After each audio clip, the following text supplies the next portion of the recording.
Morning, everyone. Welcome to today's webinar. We do have lots of people joining us, so maybe it's resulting in a delayed technology there. There's Craig. For those who don't know me, my name is David Huxley from icare's mobile engagement team, and I'm coming to you from the far north coast of New South Wales, where I'm based. I'm on Budgeline country. I pay my respects to elders, people, and ancestors of this country where I live. Also like to pay my respects to the traditional custodians on the various lands on which we all work today, and any Aboriginal or Torres Strait Islander people participating or attending this webinar here. Look, this morning's webinar, welcome, is specifically for New South Wales employers, experience rated employers, which is an employer whose average performance premium is greater than $30,000. Today we're going to run through some of the basics about how your premium is calculated, including how a claim can impact on the premium charged. We're also going to discuss grouping and what that means, and look at a few different categories of workers, discuss a few recent changes, and hopefully bust a few myths about some of the things you might have. Now, look, with regards to questions, we're going to host a session for around 30 minutes. That's what we've advertised the session for, at which point the formal presentation will conclude. And you're free to go or hang around for an extra 10 minutes or whatever it takes, because we'll endeavour to answer a few questions. Now, with over 1,000 registrations, nearly 1,500 registrations for this webinar, we can't answer everyone's question, unfortunately. We'll be here for a long, long time. So we've already included as many answers to the questions raised through the registration process in the actual presentation. And look, this is a policy-based presentation. We did have lots of questions about claims, that type of thing. So what we're going to do is, if you do have a claims-based question that you'd like someone to respond to, you're going to get an email after the session. Please respond to that email with the question that you have, and we'll get that to the right person who can respond to you. Now, Craig, can you hear me? Yeah, I can now, Dave. Sorry, I had to jump out and come back in. Things went wrong. You're right. You're just not on camera there, mate. I don't know what's your camera's not there, not quite showing up. I had a bit of delay. Yeah, a bit of a delay on my end. I don't know what's going on. I think it's the volume of people. That's okay. Look, I'll just say that everyone's camera are disabled, including Craig's and Mike. So there shouldn't be any interruptions, but we're going to close the chat box off now. And it's going to be closed to the main part of the session, just so there's no interruptions. But we're going to open that up at the end to allow for your feedback on what you thought of the session, but also to get a couple of those questions through and a few comments, that type of thing. The final thing is, housekeeping-wise, the session is being recorded, will be made available in 2 to 3 weeks on our webpage. And any brokers that are attending, I know there's quite a few, you will get your CPD code at the end of the session on the final slide. Now, just introduce my guest, Craig, who's there in person. I can't see him, but hopefully others can.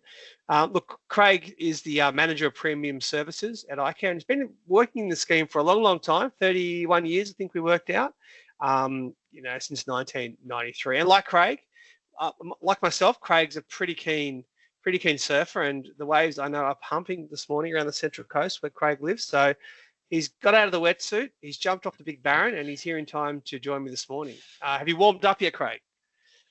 Yeah, just getting a bit better now, Dave. It was pretty cold this morning. Okay, mate. That's all right. You can put your beanie back on. Put your beanie back on after the webinar. Look, I'll just call out, Craig, that the session here is for the conventional premium model only. We're not going to be talking about the loss prevention and recovery model, or LPR model as it's known. This is a different premium calculation that's only available for a handful of larger customers in New South Wales. So what we'll do, we'll start with one of the most common questions that we get, and we got this through the registration as well, Craig, is how the WIC rates are set. How do we set them? Every year we submit a price filing to the regulator, CIRA, the State Insurance Regulatory Authority, for our pricing for the next policy year or the next premium year, which starts at 30 June, or the end of 30 June. So we look at each week, and we've got approximately 538 weeks to work out whether the rate that's been attached to that week is sufficient to cover the cost of those claims that have been incurred in that sector or that week. So for every electrician in New South Wales, we look at all the claims that those electricians have had. What do they cost us? What are the wages as a percentage rate is it enough to cover the cost of those claims, the administration of those claims for the next year going forward? And we look at 5 years worth of history. So it's not just what happened last year, it's the last 5 years. So it's like a statistically sound sample to look at to say, here we are. Yeah, this is what we need to collect from every electrician to cover the cost of the claims that are being incurred. Yeah. So the rate for an employer in the same industry is the same, regardless of location and maybe size. So if I was a plumber up here in northern New South Wales, I get charged the same as a plumber down in the Central Coast where you are, Wagga Wagga, or even somewhere in Sydney like Bondi. Yeah, exactly the same. Everyone starts out with that same base rate. Yeah. Okay. And would I be correct in saying that the performance of a single employer in a category indirectly impacts the overall rate charged to all employees in that same category? Yeah, so if the employers, you're having claims, your claims will be used in the assessment of the rate that's going to be charged for that industry, for that sector.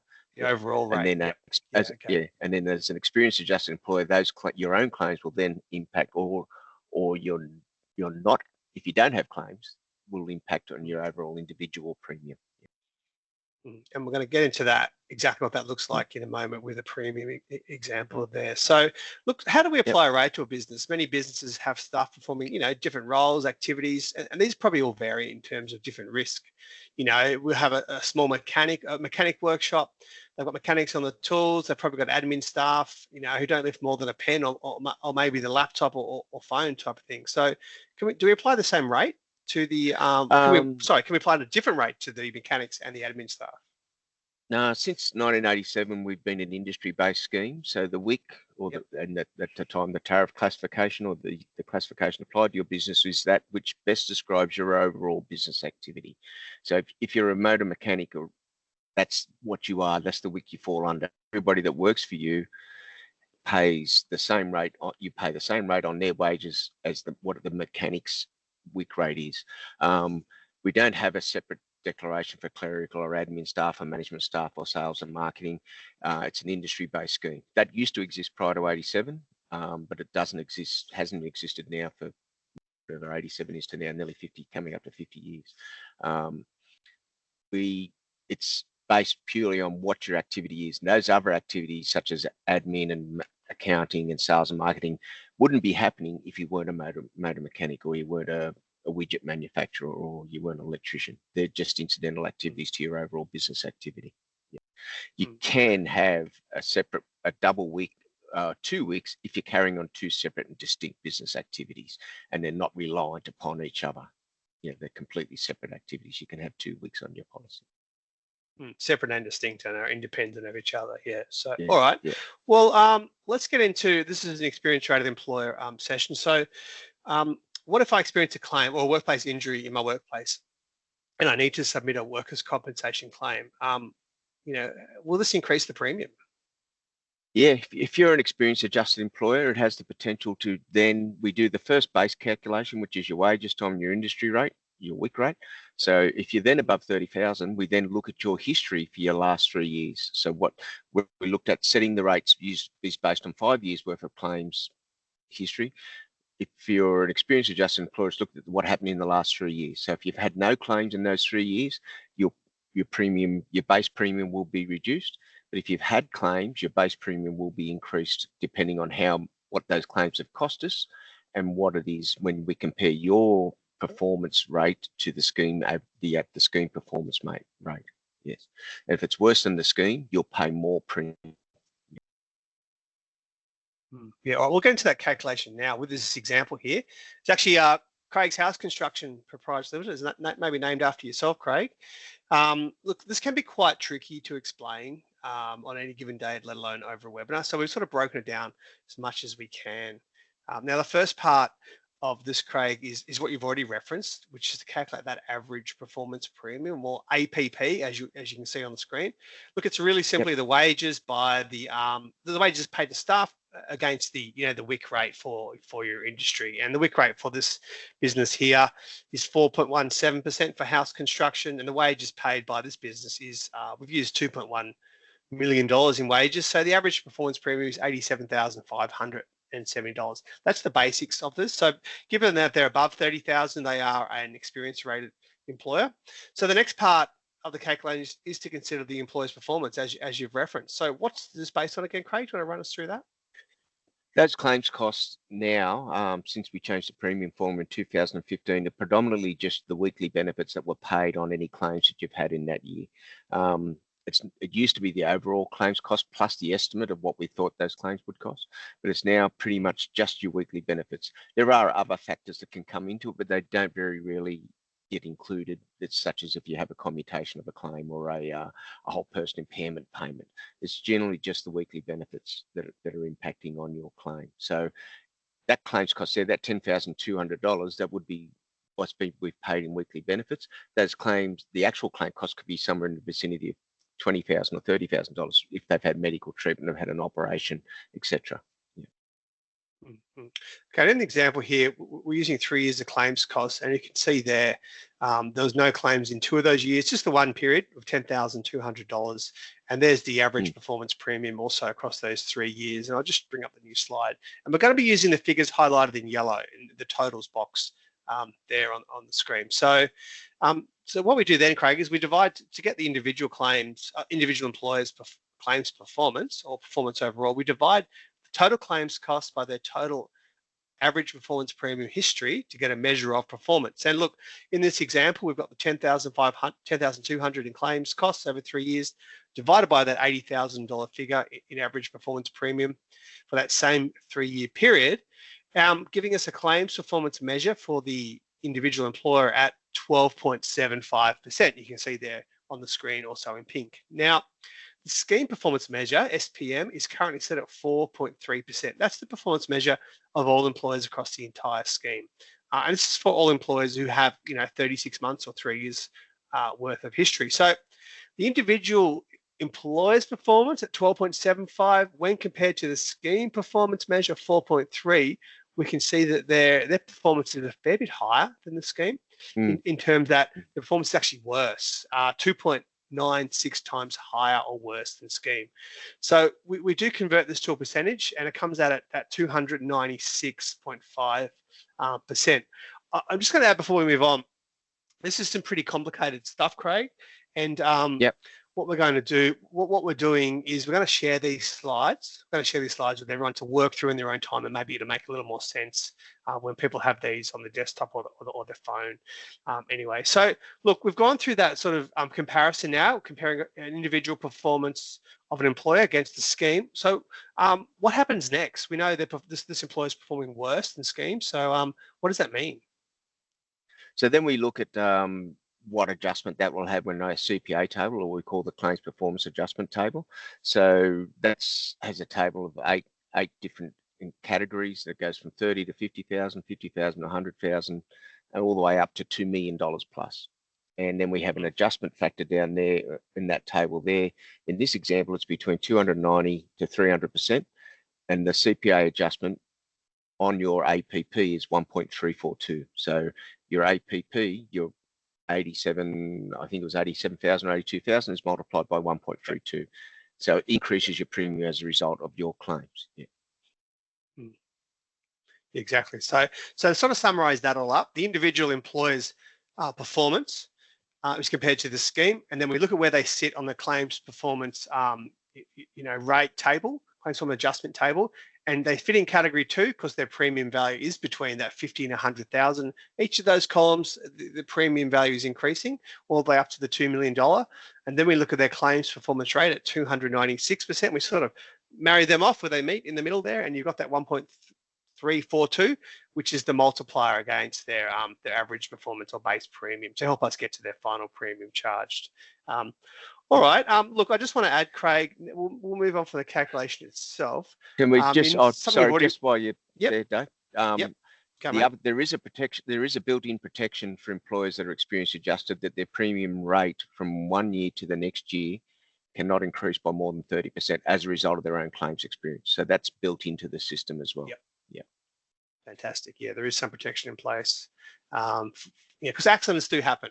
Things do happen, yes, unfortunately, and it's really important we have that protection. So, the impact isn't too significant there. But look, something you referenced earlier in that what is included and what's not included in the premium Yep. itself. There's in the box here on the left, you've got all those charges and costs, and these are some pretty significant costs when you look at, say, medical costs and that type of thing.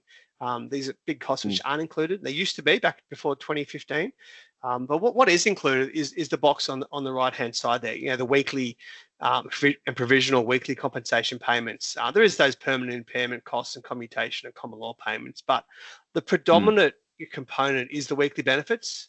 This is why it's really important that we encourage the provision of suitable duties, supporting return to work through the provision of light and suitable duties as well to help keep that cost down in terms of what's paid on the claim. But there is an incentive which I'm going to talk to quickly now, the return to work incentive, which is something that does encourage and support that return to work process, and reduces the time loss component that's used in the premium calculation from a claim cost. So if you have a look at the chart there, you've got, if you can get someone back within 13 weeks, there's actually a 15% reduction on that claims cost there. So there's more incentive to get people back to work sooner. It can take a bit longer, 13 to 26 weeks. There's a 10% discount there, and a bit longer, 26 weeks up to a year, you still get a 5% discount. But it's just important to know that when the worker returns to work, they need to sustain that return to work for 3 months to get the entitlement through. So not only does getting a worker back to work quicker supports speedy recovery, but it can save you money in your premium as well. So the other thing I want to touch on before we move on is that there can be a number of other indirect costs as a result of workplace injury and a workers' comp claim. There's obviously the loss of productivity from having staff away, time, effort, and resources required to backfill positions. Could be impacts on staff other staff who maybe got to pick up a little bit extra work, with regard to the absent staff member, which can impact on workplace culture, maybe even have reputational impacts for a business there. Now, you've already mentioned the protection in place, which is fantastic. But what we might do is move on to another little initiative, or it's actually a discount that was introduced 12 months ago, or 30 June last year, called the Safe Employer Reward, which many employees may not be aware of. Do you want to just talk through the eligibility criteria? Yeah, so you have to have had 3 years of policy history leading into the renewal to be eligible for it. You've had no catastrophic claim charges. So in 2018, we introduced a change to the treatment for fatality claims. So if you have a catastrophic incident that results in a fatality, unfortunately, we don't get a lot of them. It's less than 100, but one's too many. But so there's a one-off contribution that you pay for that. So if you've had one of those catastrophic claims, you don't get the SER. If you're a performance, an experience adjusted employer, it'll depend now. It's a performance-based measure. So if you're performing better than the scheme average on the table that we had there before, the even scheme average is 100%. So it's exactly that. If you're performing better than that, you go down to 0%. So if you're running at 0 to 20%, you'll get 7.5% reduction of your APP taken off your premium.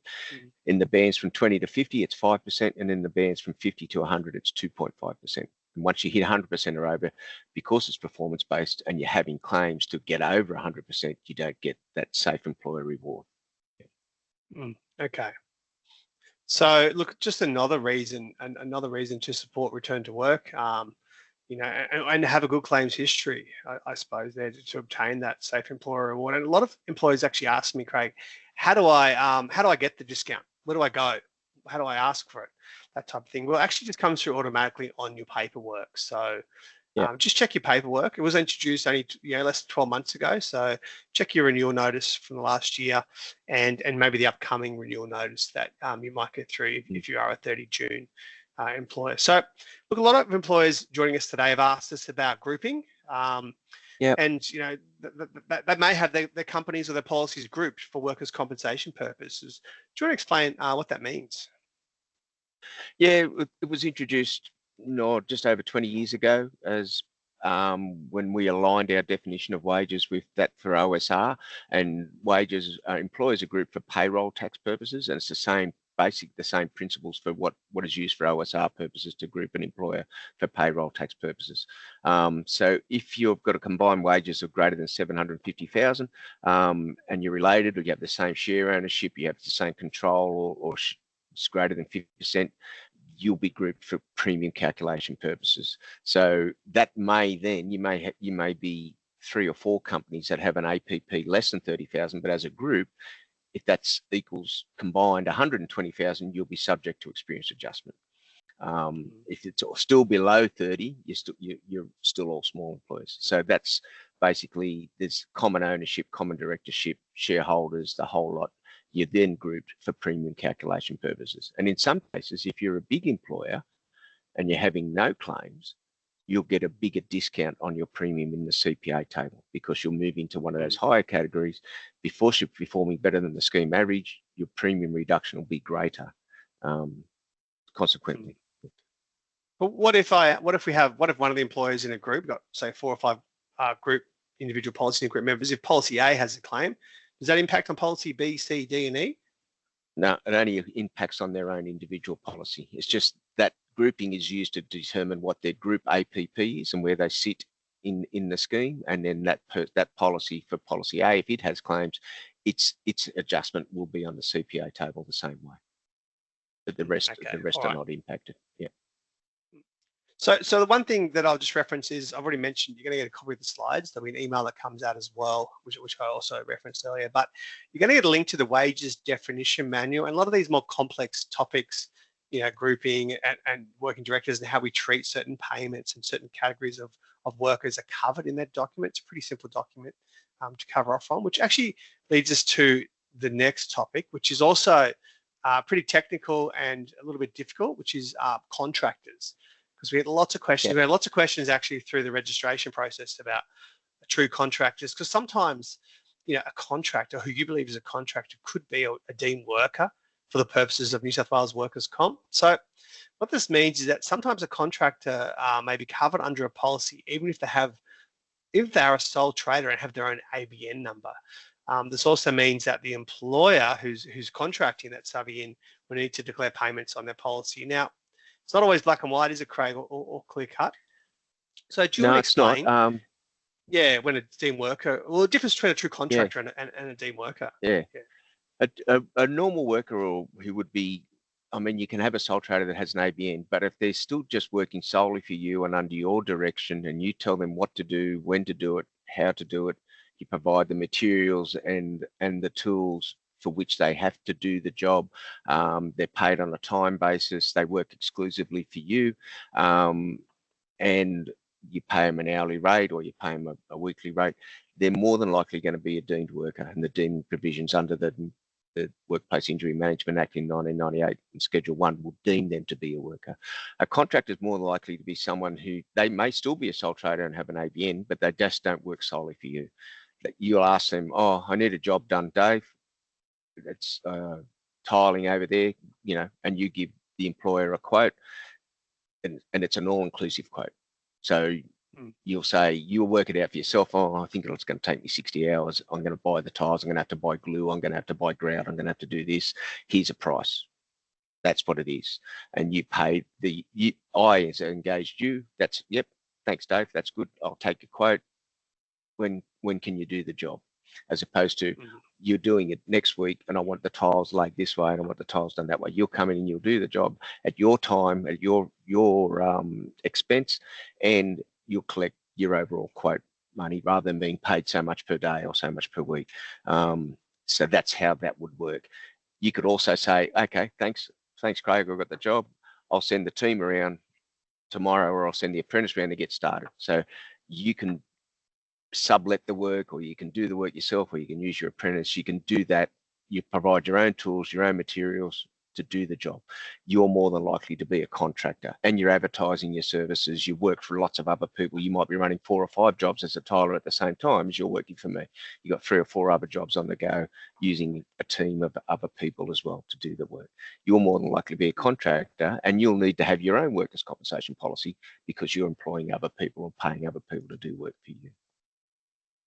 Yeah, so there really are, I suppose, that kind of like a control test who's in control of the situation, the work that's being done. So if you are engaged with contractors and they have staff of their own, well, they are definitely a worker in their own right, and they should have a workers' comp policy in place. So always just double check that they do have a policy in place, because you don't want to be liable for their workers' compensation if you don't have to be. And you can do that by requesting or get a copy of certificate of currency.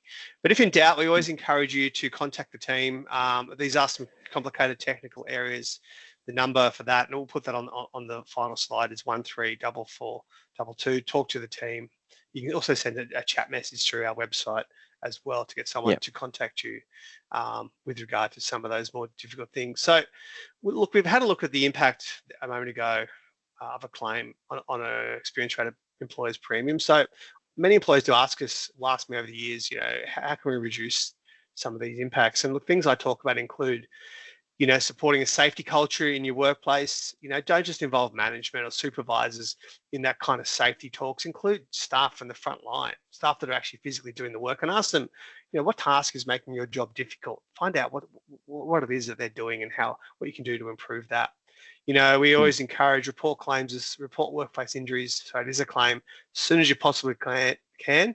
Early intervention allows for injury management, treatment to occur, and then return to work planning to begin. But also it demonstrates support for the work, and sometimes the worker is often anxious after they've been injured. Not only are they hurt, they have an injury, but they're also anxious to maybe tell anyone because they might feel judged by their employer or other colleagues as well. And which brings us to the final one. If the worker is off work, stay connected, because they can feel guilty for not being at work or judged by their colleagues, that type of thing. And all the data suggests that workers that feel connected to work do return quicker. And look, and I mentioned a moment ago the importance of reporting a claim as soon as possible. If you don't, it can have a number of consequences. You need to report a claim as 48 hours is actually what the legislation talks about, to allow for all that treatment and early intervention to occur. And if you don't report the claim, then sometimes the worker is going to be out of pocket, paying for their own medical. It might result in their injury getting worse. They've got to take sick leave or annual leave when they shouldn't, resulting in kind of relationship breakdown or cultural impacts for your business. So just to reinforce that point, if you're an employer, you're required to report the claim as soon as we possibly can to allow for treatment to commence, worker to recover, and return to work planning. And that reduces the overall claims cost to go into your final premium. So that's kind of a bit of a wrap in terms of what we can do to help reduce premiums. So what we're going to do now, Craig, we're almost at time here. We're going to open up the chat box. Now, something's happened on my end. I can't see you and I can't see the chat box there. So I don't know if that's opened up there, but Beck's behind the scenes working on getting that open if it isn't open already. Brings us to the end of the formal part of our session. So I'm going to obtain some feedback, because we did advertise the session to 11:30. Feedback on what you thought. We like to keep these sessions on point, short and sharp, half an hour. So for those, can you please give us a quick rating on, has that come up, Craig? Can you see that? No, that's not up, but the chat box is open. Chat box is open. Okay, well, we're going to get the poll up in a moment just to get a bit of an idea of what people thought of the session here. And look, with regard to the rating system, if you thought it was worthwhile and you got something out of it, and you'd like to see more of these type of sessions, you'd look at a 4 or a 5. If it was so-so, you'd give it a 3. If it didn't really, help you out in any way, and a waste of time, sorry about that, we'll give it a 1 or a 2. But please put in your comments and your feedback, put in your score, because this helps us in determine what we need to do for future sessions as well. And for those who want to hang around, we're going to stay on the line for a few more minutes to answer any questions that might pop up in the chat. I can't see the chat, so I don't know. I might try and look at it on my phone here. I don't know what's going on at my end, but can you see things popping up, Craig? Yeah, I've got one there around actuals and estimate wages. Okay. When do they need to be declared? So for an experienced adjusted employer, we can't do the premium calculation for your renewal until the end of the policy period, because we need to use your claims cost or know what your claims costs have been. So you'll get your estimated wages or a renewal document, usually around just within a month of the expiry of the policy period. But prior to that, you'll still get an actual wage declaration and your certificate of currency for your renewal. And then your actual wages need to be submitted within 4 months after the expiry of the policy period. Under the legislation, you've got 4 months to submit that. And we encourage everyone to submit their actual wages, because it ensures that the right premium is being paid, and we can use those actual wages to work out the next renewal figure to use. But once you get that documentation, you'll have a customer reference number on there. And if the estimate wages that we intend to use in your renewal isn't right, you can go in and through our online portal and change that to better reflect. So you might have sold part of the business, so your estimate's going to reduce, or you might be acquiring another business, so your estimate's going to increase. So you can make those adjustments to your policy period through the online portal at the same time. Look, I've managed to get some the chat poll up on my phone. I just saw a question about recording. Yes, the session has been recorded, absolutely, and it was quite, like I said, some sort of complicated topics, technical topics that we covered. So you will get a copy of the slide pack, and the recording will be available in about a couple of weeks' time on our website as well for those that are looking for that there. So yeah, so can you see another question there that looks good? Yeah, one there for group. One there for grouping, yep. where the majority of the group is in Queensland. If they're operating and working in Queensland, that's not considered as part of the group for us in New South Wales for your premium calculation purposes. You've got to be a New South Wales-based employer and has a New South Wales policy for us to then be doing that as a group in New South Wales. What else is there? I didn't see. Did you say there was one for labour hire? Labour hire company with apprentices and different industries, and also another question about multi-WIC sort of policies there and how we treat. So maybe labour hire kind of is a multi-WIC policy. So how do we labour hire them? is multi-WIC, yeah. So labour hire that you can have, obviously you'll have more than one WIC if you're hiring out different sorts of labour.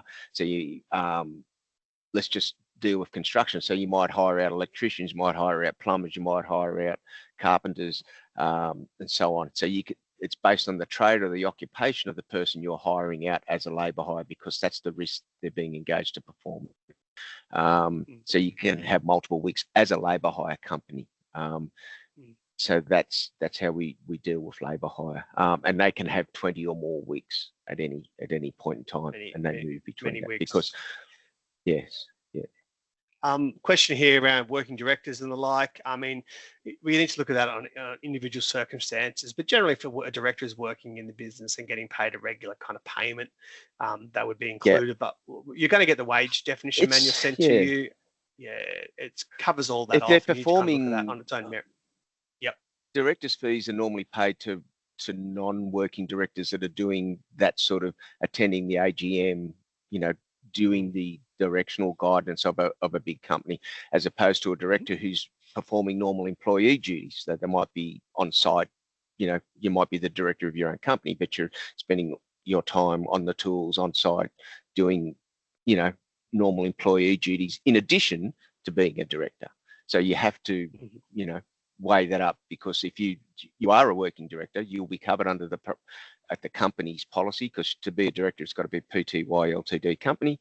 You would be covered under the policy. You need to have a policy to cover you and your loss in case you do get hurt. And if you have an injury that results in time loss, you'll want your weekly benefits, and that's for your weekly benefits, your POE as well. Yeah. A question about, people want to see the claims costs that are going into their premiums. There's some claims reports that we do actually produce, and we can get emailed out automatically each month. So employers can sort of track what's happening with their claims, what's been paid, and that type of thing.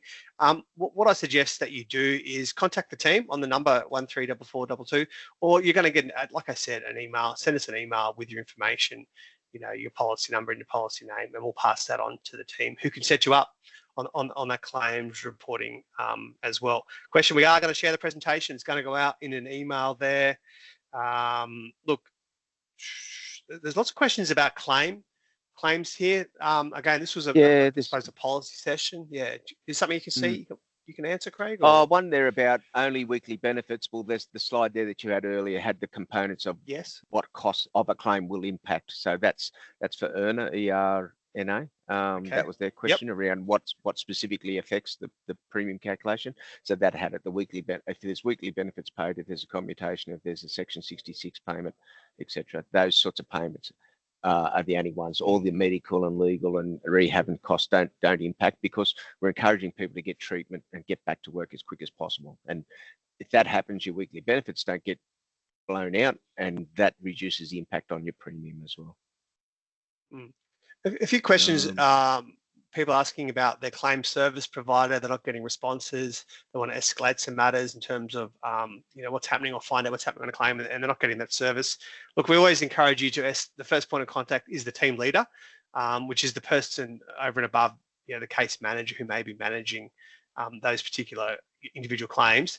If you're having no success there, you can escalate that back to icare through our customer care, I suppose, area, and we've got some pretty tight timeframes there in terms of responding within so many hours, that type of thing. So you'll get a response with regard to that. But again, you're going to get an email. If you've got some outstanding claims questions or some things you need investigated, you will get an email from us. Please respond with your information and we'll pass it on to the most relevant staff member to get back to you as soon as they possibly can. So, and that goes for any sort of complicated questions. There's lots of questions coming through which are individual in circumstance, and without asking more questions, it's difficult to respond at our end right here and now. So, anything else that takes your fancy, Craig, or we're just about done? There's the one around splitting out your admin and office staff. As I said, it's an industry-based scheme, and there's no those activities that are done are incidental to your overall business activity, so you can't split them out. It's an industry-based scheme. That's the only way to do it. And when it wasn't that way, we used to get an inordinate number of people in businesses who were only doing admin work as opposed to anybody being on the tool. So that's why it was changed to the way it is in 1987. Yeah. Cool. All right. Look, the last thing here, Craig, is I forgot to mention the CPD point code is on the screen now. I was a bit slow in bringing up the final slide. I do apologise. Also, there's a list there of upcoming sessions we're hosting. There's a few webinars and a few face-to-face sessions there, and certainly the one on the 10th of July, Section 11A webinar I'll be hosting there with regard to psychological injuries. So that's a real popular one. Then we have a winter wellness series with various special guests, as you can see on the screen, really targeting larger employers and the staff. And we're going to be on the road going to Dubbo, Orange and Queanbeyan through the winter months there as well. So look, I really appreciate everyone's time and your time as well, Craig. I know you're a busy man and you've got to take off to the train station, or maybe you've really got to take off and jump back into the surf. I don't know. It's up to, I'm not your supervisor, mate, so feel free. No worries. Thanks for joining me. It was a really good session. We've got some really good questions coming through. We do encourage people to send them through on our email, and we'll get back to you. We'll pass it on and get back to you as soon as we possibly can, because some pretty technical stuff in terms of the questions coming through. And look, thanks again, everyone. That's a wrap. Hope you have a good day, and hopefully we can see you. Put any comments in about what you thought of the session, other topics you'd like to see. There's some really good suggestions coming through in terms of other topics. We take all of these on in terms of our insights when planning for future sessions. So keep the comments coming through about what you thought of the session, and look, hopefully we'll see you again on a webinar or even face-to-face in your local community soon. Thanks, everyone. Thanks, Dave. Thanks, everyone.